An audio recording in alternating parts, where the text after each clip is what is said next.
আমি সাভা। আমি ছোটবেলা থেকে খুব চুপচাপ শান্তশিষ্ট একটি মেয়ে। যখন আমার ৮ বছর বয়স তখন আমার ছোট ভাইয়ার রায়হানের জন্মের সময় আমার মা আমাদের সবাইকে ছেড়ে চলে যায়। তখন মাত্র আমার ৮ বছর বয়স। অত একটা বুঝতাম না, মা মারা গেছে তো কি হবে। ভাইয়ার রায়হান খুব ছোট, ওর দেখাশোনা কে করবে। প্রথম কয়েক মাস নানু আমাদের বাড়িতে এসে আমাদের দেখাশোনা করেছে, কিন্তু নানুও বেশ অসুস্থ হয়ে পড়ছে দিন দিন। সবাই মিলে বাবাকে বললেন যে নতুন বিয়ে করতে, নতুন মা চলে এলে আমাদের আর কষ্ট হবে না। কিন্তু বাবা মোটেও রাজি ছিলেন না। বাবা সবসময় বলতেন যে সে কি আমার বাচ্চাদেরকে নিজের বাচ্চার মতো দেখবে। তবুও এক পর্যায়ে নিজের কথা ভেবে সে বিয়ে করতে রাজি হলেন। আমাদের এলাকারই এক মহিলা, যিনি বিধবা ছিলেন কিন্তু বেশ নামাজি ছিলেন, দেখতেও বেশ সুন্দরী ছিলেন। তার বিয়ের দিন রাতেই তার স্বামী স্ট্রোক করে মারা যায়।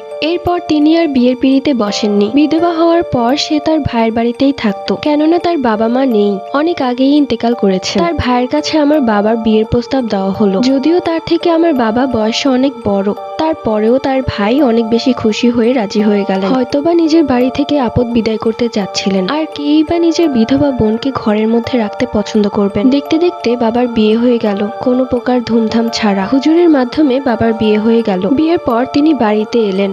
আমি খুব অপছন্দ করতাম তাকে, কেননা সে আমার মায়ের জায়গা নিতে এসেছে, আর আমি কখনোই তাকে আমার মায়ের জায়গা দিব না। আমার মায়ের জায়গা কেউ নিতে পারবে না, কেউ না। কিন্তু যখন সে আমাদের বাড়িতে বিয়ে করে আসলেন তখন সে আমাদের সবাইকে আপন করে নিলেন, বিশেষ করে আমার ভাইকে। সে যেন নিজের ছেলের মতোই আদর করতেন। নিজের ছেলের মতো বলছি কেন, সে মনে করতেন তার পেট থেকেই জন্ম নিয়েছে। মিথ্যা বলবো না, সে আমাকেও অনেক বেশি ভালোবাসতেন, অনেক আদর করতেন। কিন্তু আমি তার সাথে কথাই বলতাম না। নানুকে সবসময় বলতাম, এই মহিলাটাকে আমাদের বাড়ি থেকে বের করে দাও, একে আমার সহ্য হয় না, আমার মায়ের জায়গা নিতে এসেছে। নানু আমাকে সবসময় বোঝাতো, তুই যদি তাকে মা বলে না ডাকিস তাহলে তুই আদর পাবে কি করে। আমি নানুকে বলতাম, আমার এত আদর পেতে হবে না, তাকে আমাদের বাড়ি থেকে বিদায় করে দাও, তাকে আমার সহ্য হয় না। নানু আমাকে বকতেন, বোঝাতেনও। আমি ছিলাম আমার নানুর আদরে নাতি, মা মরা মেয়ে আমি।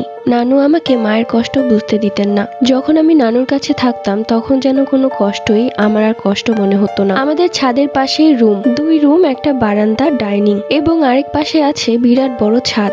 এক রুমে আমি ঘুমাতাম, আর অন্য রুমে আমার ভাইকে নিয়ে সে মহিলা আর আমার বাবা ঘুমাতো। একদিন রাতের বেলা আমার মায়ের কথা খুব মনে পড়ছিল। আমি ফুপিয়ে ফুপিয়ে কাঁদছিলাম। কাঁদতে কাঁদতে আমার অবস্থা অনেকটাই খারাপ হয়ে গিয়েছিল। তখন মনের ভেতর অত একটা ভয় ডর ছিল না। ঠিক করলাম ছাদে গিয়ে একটু হেঁটে আসি, ভালো লাগবে। আসলে আকাশের তারাগুলো দেখলে মায়ের কথা ভুলে যায়। নানু বলতো মা নাকি আকাশের তারা হয়ে গেছে, তাই আমি মাঝে মাঝে আকাশের তারাগুলোকে দেখে মায়ের কথা মনে করতাম। আস্তে আস্তে আমি ছাদের গেটের দিকেই যাচ্ছি। ছাদের গেটটা ভিড়ানো, হালকা খোলা আছে গেটটা। সেই ফাঁকে আমি দেখলাম বাবার দ্বিতীয় বিয়ে করা স্ত্রী ছাদে নামাজ পড়ছে। পার্ট 2 লাগবে, কমেন্ট করে